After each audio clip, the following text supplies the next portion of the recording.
अगं प्राजक्ता इकडे कुठं? तुला भेटायला. खरंच का? नाही रे. मला वाटलं आता माझा डिवोर्सच होतोय का काय. वा दादा वा.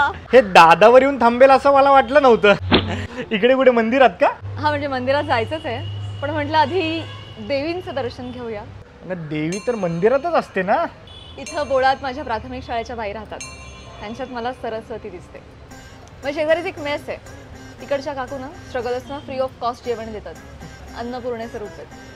मग एक ताई आहेत, त्या पोलीस खात्यात काम करतात, दुर्गेचे रूप आहेत अगदी.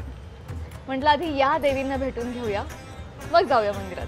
तुला काली मातेचं दर्शन घ्यायचं असेल ना तर माझ्या घरी येऊन माझ्या बायकोचं दर्शन घे. काय रेटर उडवतो. अगं डर नाही उडवते. मध्ये एकदा मी फसलो होतो ना तर तिनेच मला वाचवलं होतं. वा वा, सुद्धा मी चक्क कौतुक करतात. बायकोचं करावंच लागतं. बरं ऐक, खरंच या सगळ्यांना भेटून मी जाणार आहे मंदिरात. येतोस?